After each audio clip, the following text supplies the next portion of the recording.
Standard 11, Subject Biology, Lecture number 4, Unit number 3, and Chapter number 8, the cell, the unit of, the basic unit of life or the unit of life. So earlier we study about prokaryotic cell in that the different हमने ग्राम nature के बारे में थोड़ा पढ़ा था. We already studied about the gram nature of bacterial cell. We talk about different orientation of prokaryotic cell, and we study about 3 different layers of cell. Here we talk about 3 different layers of prokaryotic cell. इसमें we take the example of E. coli bacteria.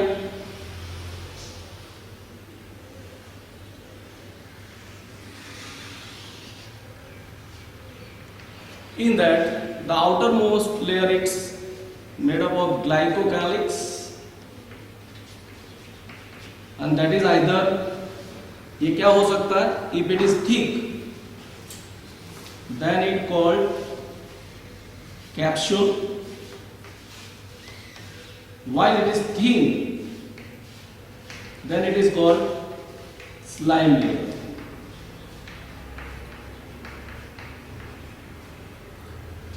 This is the first layer. Then after we talk about the second layer.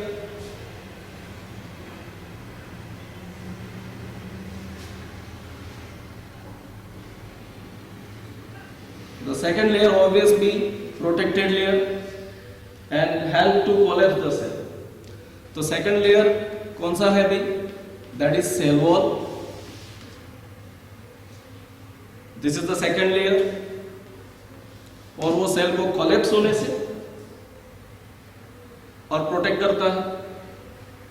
And innermost, the third layer we called upon, that is जो तीसरा layer है,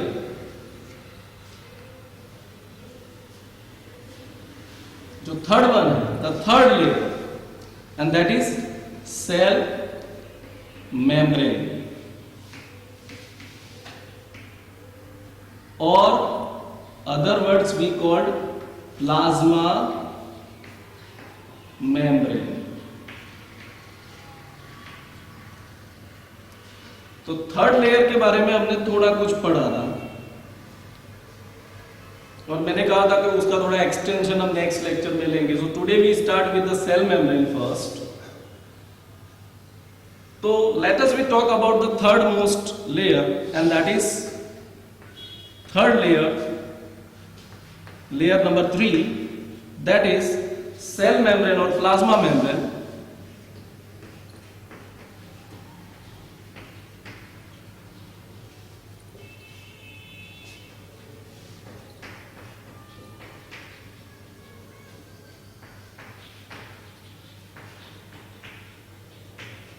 cell membrane और plasma membrane वो third most layer है, जिसके बारे में हमने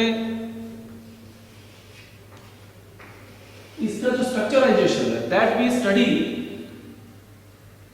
इन यूकैरियोटिक सेल मेम्ब्रेन, क्योंकि सेल मेम्ब्रेन की ज्यादातर the structure is also similar,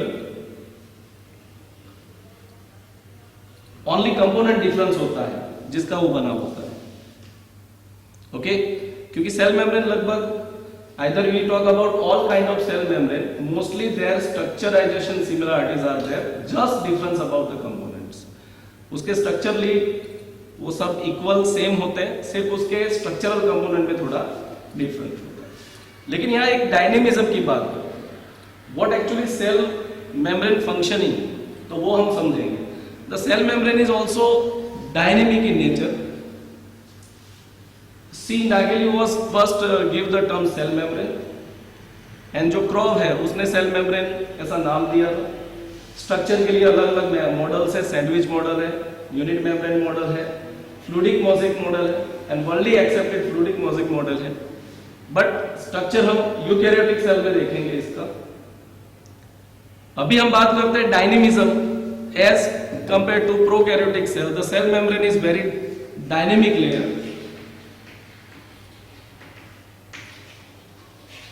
And it is also responsible for several activities of cell. यहाँ पर मैंने dynamic layer क्यों कहा हुआ है? Because it can be changed, it can be formed the new forms. तो इसके जो forms है उसको हम extensions के रूप में देखते हैं. Let us we understand the cell membrane performing which type of extension, which type of structures that form in a prokaryotic cell. कि सेल मेम्ब्रेन कैसे डायनेमिक लेयर है, कैसे काम करता है, उसके जो एक्सटेंशन है वो प्रोकैरियोटिक सेल में कौन कौन से स्ट्रक्चर्स बनाते हैं और वो स्ट्रक्चर्स क्या काम करते हैं. तो थर्ड लेयर के बारे में सेल मेम्ब्रेन में डायनेमिज्म हम देखते हैं. One of the dynamics I am now telling to you.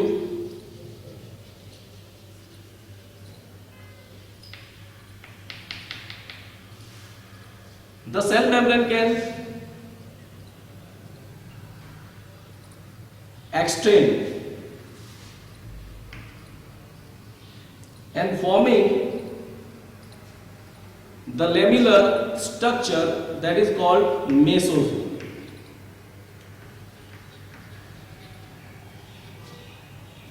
So another way we can say the mesosome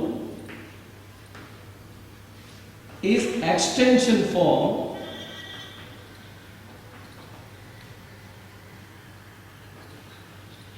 of cell membrane.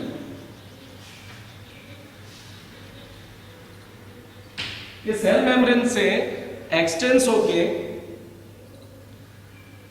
Hydrolytic type of enzymes include करके जो छोटी वेसिकल जैसे स्ट्रक्चर्स बनते हैं जिसको हम क्या कहते हैं, मेसोसोम्स.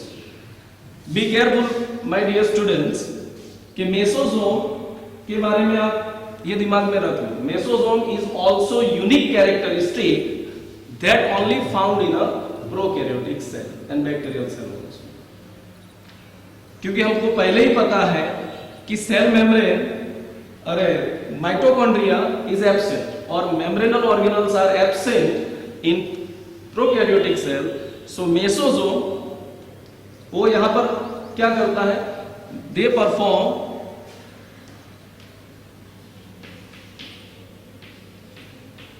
many metabolical activities. And among these activity, respiration is the activity. तो जो माइटोकॉन्ड्रिया काम करता है नियर बाय, मेसोसोम भी वही काम करता है to produce the energy by the metabolic activity. तो मेसोसोम अकेला एक्सटेंशन नहीं है प्लाज्मा मेम्ब्रेन का. The other also extensions like vesicles,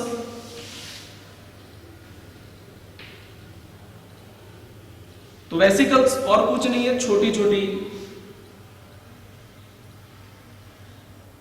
small form of stored bodies है जिसको हम क्या कहते हैं, वेसिकल्स. इसके अलावा it can also forming, the extension can be also forming the small tubules that is called micro tubules. तो वेसिकल के अलावा दूसरे एक्सटेंशन होता है माइक्रोट्यूब्यूल्स एंड स्मॉल, माइक्रोट्यूब्यूल के बाद स्मॉल लैमेल्यूल्स और lamellae. So this is the form of extension of plasma membrane. तो प्लाज्मा मेम्ब्रेन एक्सटेंड होकर छोटी छोटी वेसिकल्स बनती है. वेसिकल में अलग अलग मटेरियल स्टोर हो सकते हैं. माइक्रोट्यूब्यूल्स जो सेल के साइक्लोसिस और सेल मूवमेंट में हेल्प करता है. उसके अलावा वो जब सेल डिवीजन होता है तब न्यूक्लियर डिवीजन के लिए भी हेल्प करता है. And लैमेल is nothing but membrane bound structure. उसके अलावा जो सेल वॉल फॉर्म होती है, जो उसके कंपोनेंट है, that is also secreted by cell membrane. Cell membrane जो सेल वॉल होती है उसके कंपोनेंट भी कौन सेक्रेट करता है? Cell membrane. इसके अलावा सेल मेम्ब्रेन कौन से फंक्शनैलिटीज करता है? तो बेटरली वी स्टडी ट्रांसपोर्ट। तो ट्रांसपोर्ट ब्रॉड पर्सपेक्टिव है, वो यूकैरियोटिक में भी हम समझ सकते हैं, बट उसके अलावा यहां पर in specially we concern about prokaryotic cell में कौन से फंक्शन करते हैं अदर देन द यूकैरियोटिक में। तो जिसका सेल मेम्ब्रेन करता है वो यहां भी करता है, ट्रांसपोर्ट मेनली, लेकिन उसके अलावा भी कुछ ऐसे फंक्शंस हैं जो स्पेसिफिकली प्रोकैरियोटिक सेल में देखे जाते हैं। Now I am talking about that functions also, कि it not only helps the cell membrane कि उसके एक्सटेंशन से मेसोसोम प्रोड्यूस होता है। Mesosome can be help into respiration, मतलब वो रेस्पिरेशन करता है, मेटाबॉलिज्म के लिए जाना जाता है। इसके अलावा उसके एक्सटेंशन क्या होते हैं? तो वेसिकल होता है, माइक्रोट्यूब्यूल्स होते हैं, देन लैमेली होता है। After that apart from it can also dynamic functionalities, तो कि जो सेल वॉल के मटेरियल है that can be also secreted by cell membrane. जो सेल वॉल के मटेरियल्स है, कंपोनेंट्स है, that also secreted by cell membrane. Other than this it also help in duplication of DNA और DNA replication. It provide site for DNA replication. तो जो DNA है वो replicate करने के लिए कहां जुड़ता है? On the site of cell membrane. इसके अलावा it can also help for separation of daughter cells और न्यूली फॉर्म सेल्स। कि जब प्रोकैरियोटिक सेल डिवाइड होते हैं, या तो कोई भी सेल जनरली डिवाइड होता है, तो वो सेल में एक में से सेल मेम्ब्रेन का ही सेपरेशन होंगे फ्रॉम वन टू, इसमें इंक्लूजन्स हो गए, क्या बनता है? One two two different cells are forming. So this is nothing but help in separation of daughter cells and also provide the substrate to secrete the various secretions which is included in the cytoplasmic body. Cytoplasmic body में बहुत सारे secretions होते हैं, वो secretions का भी substrate provide करता है. It extends the substrate for enzymatic reactions also or enzymatic activities. So these are the functions of cell membrane or plasma membrane. इसके अलावा मैं एक पॉइंट नोट करना चाहूंगा कि for example we talk about the photosynthetic bacteria.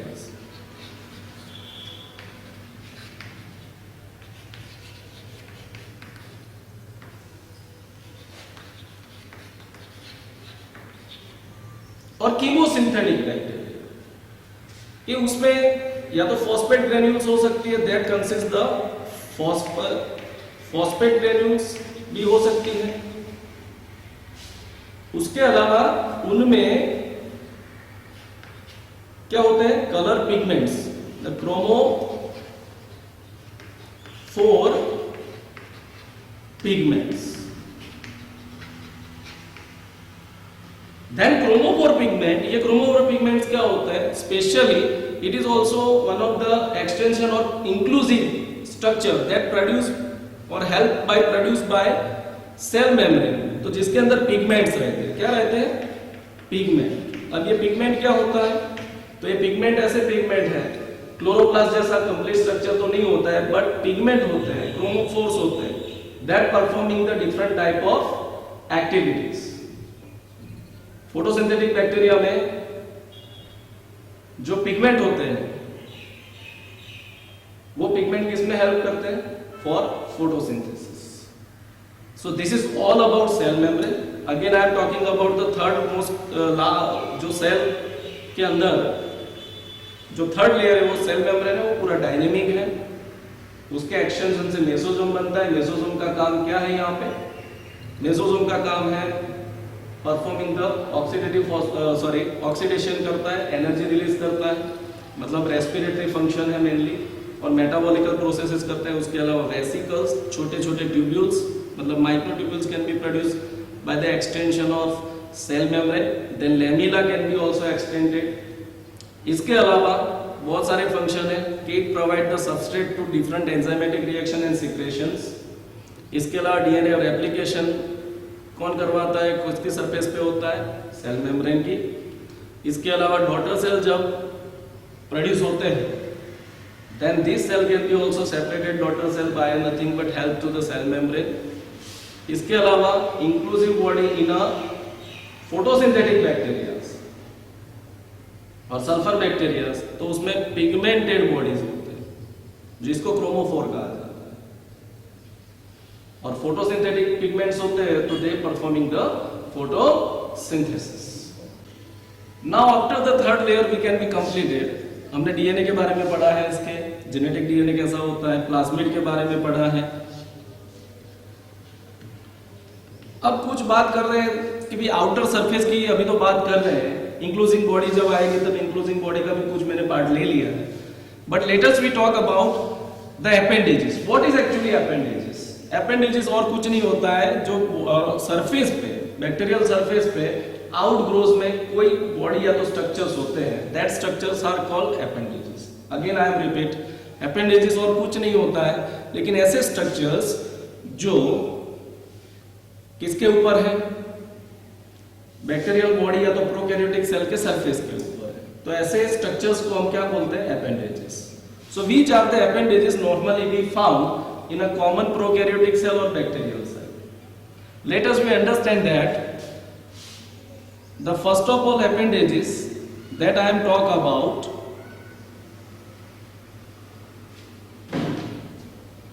ऐसा लग रहा है कि बैक्टीरिया की चोटी आ गई, लेकिन ये चोटी नहीं है. That is called the appendages that we call flagella. तो flagella is originated from the cell wall. तो flagella कहां से originated होता है? Flagella is originated from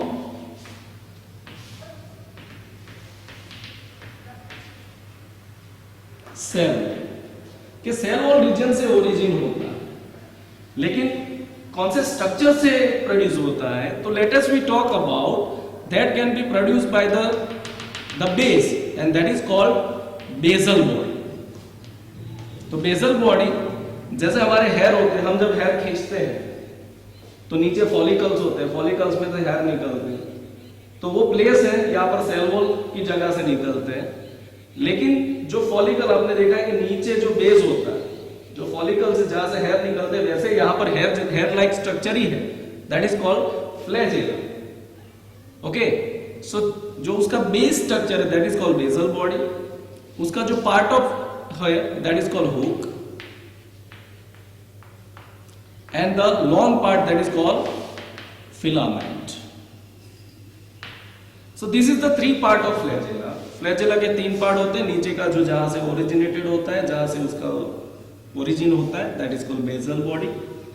then after जो उसको होल्ड करता है that is called hook, and the long elongated hair like structure extended form that is called flagella, and filament that is together that appendage is called flagella. Flagella का क्या काम है? सीधी सी बात है, it can be help to is whip like, चाबुक जैसा होता है. It like helps to locomote or it provide motility to cell. ये सेल को एक जगह से दूसरी जगह मीडियम में मूव करने के लिए हेल्प करता है. And it is also made up by, flagella is made up by the special type of protein flagellin,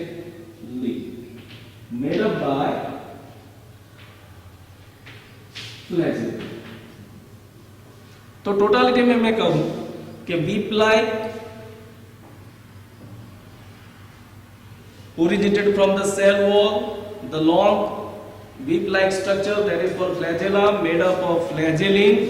It has three parts: basal body, hook and filament, and it helps to move or mobility, or we can say the locomotion. It helps to locomotion of bacteria or prokaryotic cell. उसको भी तो जाना पड़ेगा ना, एक या दूसरे cell दूसरी जगह पर. Okay, to various conforming the structures. Other than this, the whole body can be covered by such a tiny projections. इसका स्ट्रक्चर में कोई इतना डिफरेंस नहीं है, बट साइज में डिफरेंस है. तो this superficial structures that is called, ये सेकंड अपेंडिसेस है, that is called fimbriae.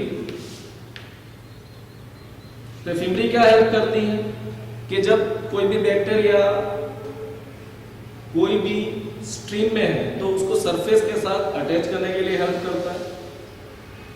Other than this they can also help to surface contact on a host body, we can say. या तो while they are consuming the food, तो host body के ऊपर उसको hold करने के लिए, पकड़ने के लिए, वहां पे चिपके रहने के लिए हेल्प करता है, या तो स्ट्रीम के सरफेस पे चिपके रहने के लिए हेल्प करता है. That is also made up by the same type of fibrous protein. Now third is also small, that is called pili. तो pili normally functioning क्या करता है? While two cells come together,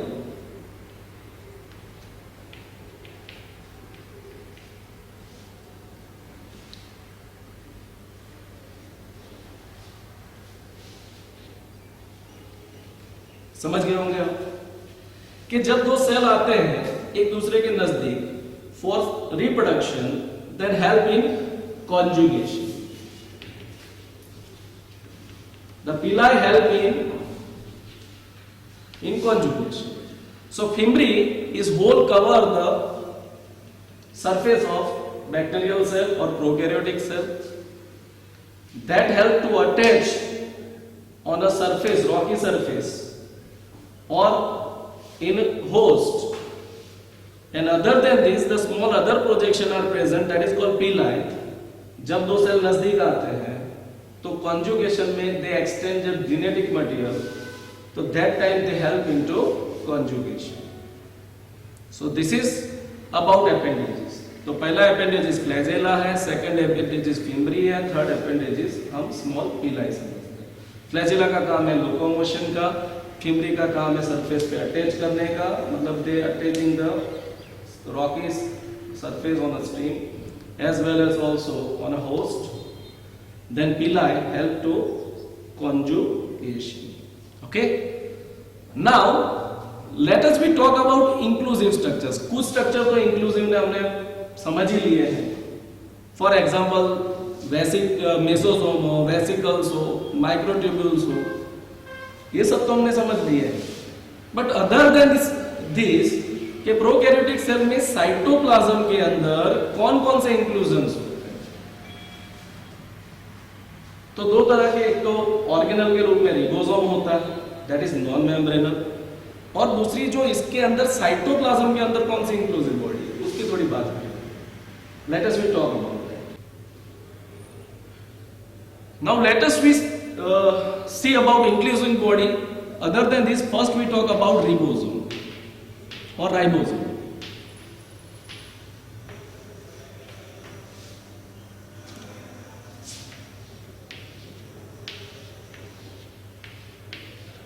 So ribosome are free in a cytoplasm in prokaryotic cell. तो ribosome हमेशा cytoplasm में free होते हैं in prokaryotic cell. So this is the non-membranous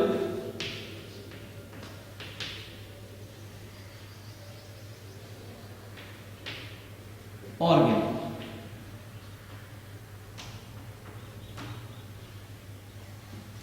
This is the non-membranous organelle. उसका membrane नहीं होता है, granule particles size में, उसका हम थोड़ा समझेंगे. But generally in prokaryotic cell,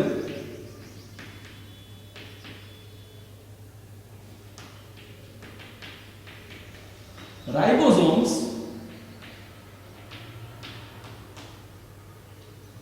(70S type) कौन से होते हैं? 70S of type of ribosomes are present in prokaryotic cell. and this is about 15 to 20 nanometer in size. Nanometre तो आपको पता है 10⁻⁹ तो 15 to 20 नैनोमीटर in size होती है. But we talk about 70s. 70s में दो ऐसे यूनिट होते हैं. One of the 30s unit, another is 50s unit. Together it is form 70s. आपको लग रहा होगा मेरी मैथ थोड़ी कमजोर है, लेकिन ऐसा नहीं है. जो 10 ऑफ यूनिट है वो मर्ज होते हैं, तो 30s यूनिट होता है छोटा वाला और बड़ा वाला 50s यूनिट होता है. लेकिन दोनों मिलके जो मर्ज होता है Mg+2 यहाँ पर ज्वाइन होता है, ये दोनों अलग होते हैं. While it merge it together, it's structurization is to be form the 70s. अब इसका थोड़ा चक्कर समझते हैं. S for what? S क्या है? S है स्वेट बर्गर यूनिट. कौन सा यूनिट है? स्वेट बर्गर यूनिट है. ये यूनिट क्या होता है? It's a sedimentation unit.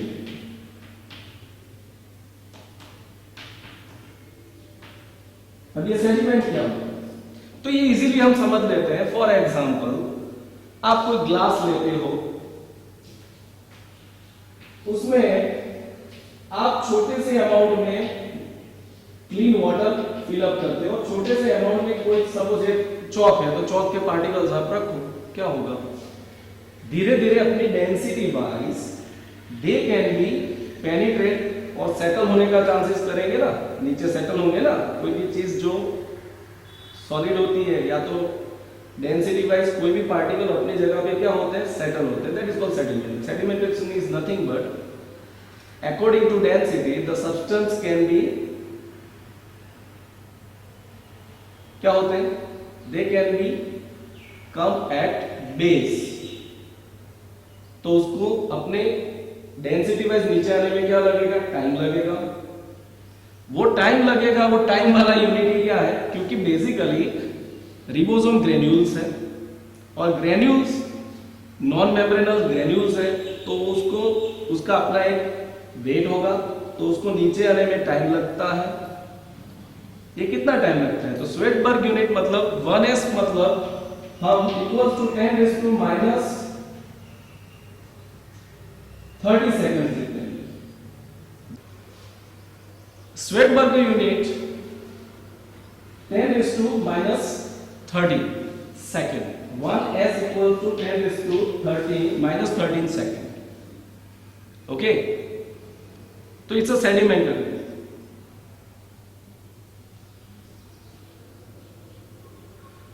तो कि भी 1s इक्वल्स टू 10⁻⁻30 सेकंड इतना टाइम देता है टू सेटल डाउन.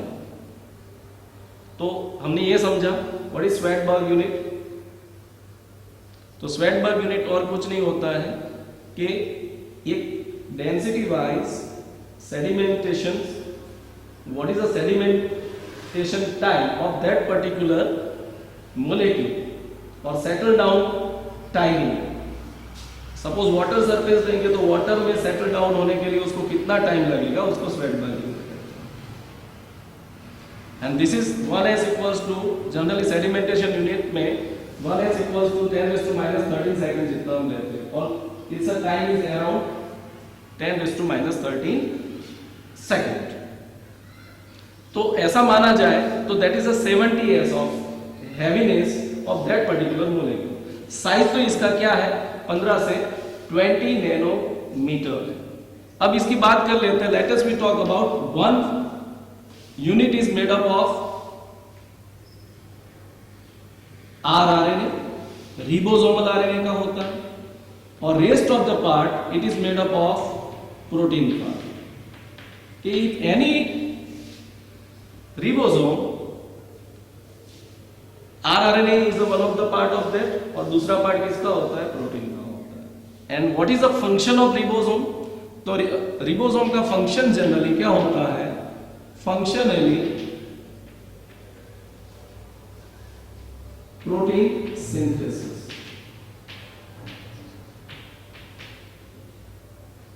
जो सेल के प्रोटीन होते हैं वो प्रोड्यूस करने का काम किसका होता है? रिबोसोम का होता है। Other than this there are other inclusion bodies.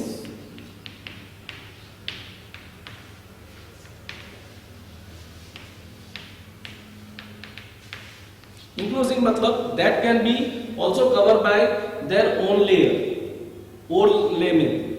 So inclusive body में छोटी सी वेसिकल्स होती है, ग्रेन्यूल्स होती है। So this is called inclusive body, it's a granules. किस फॉर्म में होती है? That is present in the form of granules, and these granules are nothing but stored granules. कोई ना कोई सब्सटेंस स्टोर करती है, लाइक फॉस्फेट ग्रेन्यूल,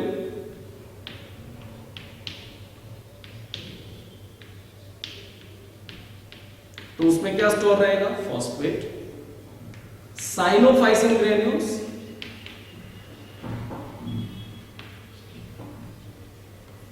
जिसमें क्या स्टोर होता है? स्टार्च, क्योंकि यहां पर साइनोफाइसिन स्टार्च फोटोसिंथेटिक बैक्टीरिया में बनता है, तो वो स्टार्च स्टोर होता है ऐसे ग्रेन्यूल्स में। इसके अलावा glycogen granules,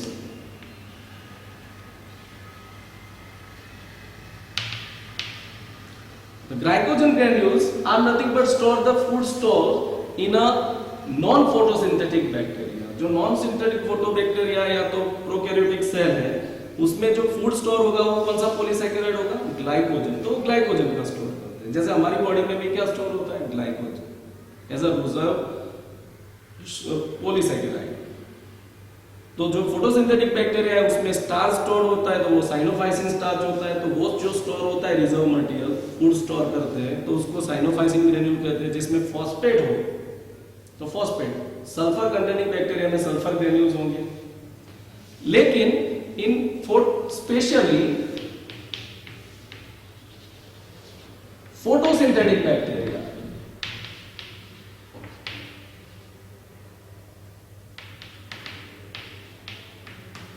they have another type of vacuoles, small vacuoles are present, small gas vacuoles are present।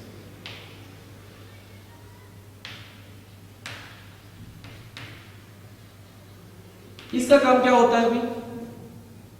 तो जो फोटोसिंथेटिक बैक्टीरिया है, they can float on a surface, उसको लाइटली बनाने के लिए they having the gas filled vacuoles, छोटी छोटी cavities होती है, and that help to float. तो यहां पर नोटिस करिए, बुक में नहीं होगा, ये स्वेटबर्ग वाला भी नहीं होगा, you can write that, make a note is that.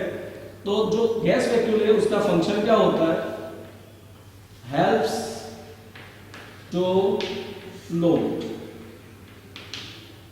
Helps to float, क्योंकि ऐसे बैक्टीरिया को सरफेस पे रहना पड़ेगा, क्योंकि they require light also and performing the photosynthesis। तो generally photosynthetic bacteria having the gas vacuoles that allows the float, क्योंकि gas vacuole क्या कर देती है? वेट को लाइट कर देती है। ओके, पॉइंट पढ़ा है स्वेटबर्ग। स्वेटबर्ग और कुछ नहीं है, जो पार्टिकल होता है, फॉर एग्जांपल ये पाउडर डाला है, नीचे जाएगा, कितना टाइम लगेगा? तो वो यूनिट है ग्रेन्यूल के लिए सेटल यूनिट होता है, जिसको क्या बोलते हैं? Svedberg. 1 Svedberg equals to 10⁻⁻13 second. तो रिबोसोम कैसा होता है? 70s टाइप ऑफ, जिसमें दो पार्टिकल्स होते हैं, दो 30s unit and 50s unit, और एक पार्ट आरएनए का, रिबोसोमल आरएनए का होता है, और एक प्रोटीन का होता है। और एक पॉइंट थोड़ा एक्स्ट्रा है, मैं उसको मतलब बुक में है ही वो, उसको थोड़ा मैंने अलग रखा, और अभी मैं उसके बारे में थोड़ा बता देता हूँ। वो राइबोसोम का है। एक्चुअली इसकी अंडरस्टैंडिंग हमको जैसे जैसे अदर चैप्टर्स होंगे, तो डीएनए रेप्लिकेशन के बाद जब प्रोटीन सिंथेसिस होता है, तो प्रोटीन सिंथेसिस का जो ट्रांसलेशन है वो अंडरस्टैंड करेंगे, तब इसके बारे में थोड़ा ज्यादा पढ़ेंगे। But I am talking about more than one ribosome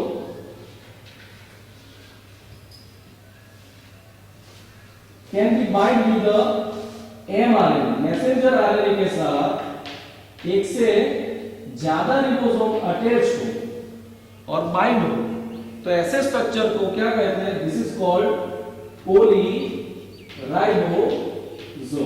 again I am telling about कि some proteins are not to be smaller, कुछ प्रोटीन स्मॉलर नहीं होते, उसको प्रोड्यूस करने के लिए एक से ज्यादा रिबोसोम को क्या करना पड़ता है? एक दूसरे के साथ अटैच करना पड़ता है, तो ऐसे कॉम्प्लेक्स और बड़े molecule of long chain of protein बनेगी। तो उसके लिए क्या होता है? इन दैट वे के more than one ribosome is required and then more than one ribosome, this is one ribosome, this is another ribosome 1, ribosome 2, ribosome 3, means there are the more than one ribosome can be bind or attach with the mRNA, that structure is called polyribosome। अभी आप ये ध्यान रखो। और ribosome का काम क्या होता है? प्रोटीन सिंथेसिस का होता है। और ये किसके लिए होता है कि पोलीरिबोसोम क्यों बनते हैं? तो अभी इतना याद रखो कि जो प्रोटीन मॉलिक्यूल बड़े होते हैं उनमें एक रिबोसोम से छोटी स्ट्रैंड प्रोटीन भी बनेगी, लेकिन बड़ी बनाने के लिए एक से ज्यादा रिबोसोम चाहिए। और वो रिबोसोम जब एमआरएनए के साथ बाइंड होते हैं तो ऐसे स्ट्रक्चर को पॉलीरिबोसोम कहा जाता है। मतलब the many ribosome can be bind with the mRNA and such a structure is called polyribosome। So this is all about prokaryotic cell। Okay, so S stands for Svedberg। Svedberg is a sediment unit and it's measured into second, how much time take to settle down the molecule। Again I am telling, that is 10 raised to minus 13 second, that is Svedberg unit। Okay, thank you।